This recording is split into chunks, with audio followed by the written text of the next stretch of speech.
Pre-activation strategies are also known as priming or cueing. What we're going to cover in this video are 6 learning strategies, I like to call them teaching strategies, and how 7 different pre-activation or priming strategies can be used to get your learners' brains ready for the content you're going to deliver. Now, to ensure you get the most out of this video, I really encourage you to get a pen and paper ready, so I'll wait.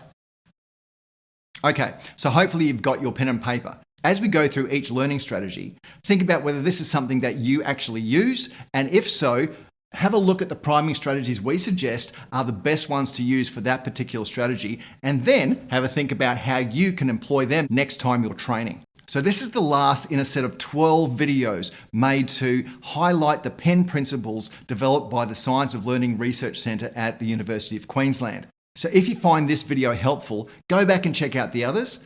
I'd love you to not only subscribe, but also comment on the video content and maybe add your views into what works, what doesn't, or some additional ideas that you've come across in your training experience. So let's have a look now at how learning strategies and priming strategies can be matched to best suit the outcomes for your learners so that their brains are ready to learn the content you want to deliver.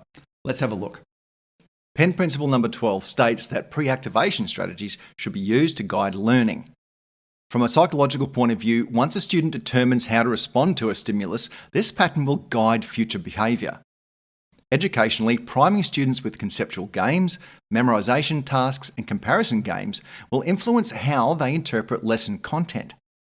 And what's happening in the brain is that pre-activating a stimulus response reduces brain activity, making it easier to process the new information with similar stimuli. The questions we're going to answer in this video are that can all learning strategies be primed? And can we adapt pre-activation strategies to suit specific types of lessons? So put simply, the priming effect is a way of introducing ideas that are going to set the student's brain up for the content that's about to be delivered. If you can see here, the simple boxes state things like bread, juice, and milk. So therefore, the 4th box isn't likely to be soap, it's likely to be soup. And on the other side, it says towel, shower, and shampoo, and the same sort of thing. We're going to be ready to be introduced to something like soap. So this is the brain saying to us, we're ready to learn what's coming next because our brains are already primed to expect something that's coming. So let's now introduce the learning strategies and priming strategies. Firstly, we have using questions and discussion as a foundation, followed by asking students to teach back or peer teach the key concepts, using demonstration and visual learning, game-based learning concepts, content-heavy instruction or knowledge-based lessons, and finally, virtual learning and online instruction. The priming types are all defined as attention priming, but individually we're going to be looking at positive and negative priming, semantic priming, associative priming, repetition priming, perceptual priming, conceptual priming, and finally, masked priming. So let's start with using questions and discussion as a learning strategy.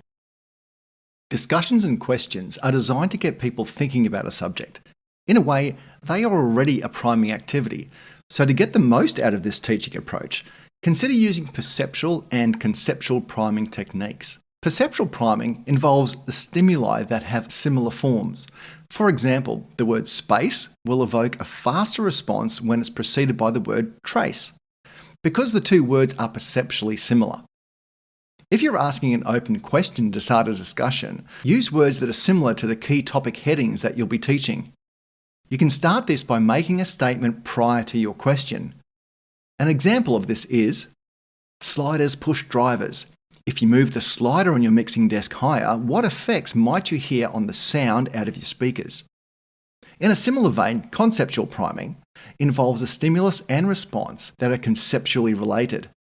Just like the little cartoon we saw at the start, words that relate to a subject will prepare students to associate other words to that subject. For example, we'll be using the following screwdrivers in this activity: a Phillips head, a flat blade, and one other. What are some other screwdriver types that you've used or are aware of? Teach back and peer teaching. As a learning strategy, this has excellent results when it comes to retention. The learner has to not only remember the content, but deliver it in a way that makes sense to their peers. A priming technique that suits this type of activity well is repetition priming. This occurs when a stimulus and response are repeatedly paired. Students become more likely to respond in a certain way more quickly each time the stimulus appears. So you can instruct your students to consider creating questions or tasks that pair elements of the content together logically. For example, let's say the topic is childcare. The students are going to teach back content relating to, say, administration tasks. Instruct them to prepare two lists. One is the list of admin tasks and the other is a list of duties they need to perform. They then pair each task to each duty. When they're teaching the content back, the other students will recognise the pattern of task and duty, and as they go through the process, they'll be ready to match the duty with a task more easily. A lot of vocational teaching requires demonstration. Showing learners how to perform a task is certainly a comprehensive strategy when there are a number of steps involved. An interesting priming technique to use here, along with most of the others, is masked priming. Masked priming involves part of the initial stimulus being obscured in some way, maybe by having a cloth over a part of the equipment before you reveal it, or a card covering up steps as you go through them one by one on a whiteboard. Even though the entire stimulus is not visible, it still evokes a measurable response in the learners, and they are ready, if not eager, to guess what the next stages are. Game-based learning. This teaching approach is an engaging way to problem solve, introduce possible outcomes, and generally make your session more interesting to students. Let's see how we might use positive priming to make this even more interesting. Revealing an initial stimulus such as a result for correctly identifying a key word activates an association in the student's memory just before you carry on with the game. The idea is already partially activated when the student encounters the second stimulus, for example, getting a word correct. So less additional activation is needed for them to become consciously aware of it. Not having to use extra neural capacity to deal with an answer improves the engagement and overall learning within the game. Content-heavy or knowledge-heavy sessions. When you know you have to get through a lot of difficult content, or there is just a large amount of content to get through, you may be in a position where you just have to present the information as it is. Ideally, we would all prefer more time, but there are some things that you can do to improve the retention and engagement of learners when faced with this situation. Consider semantic priming. This involves words that are associated in a logical or linguistic way, similar to perceptual priming. Where you have a lot of content to get through, consider arranging it into chunks that have similar wording, topic relationships, or applications, rather than just going through it in a linear order.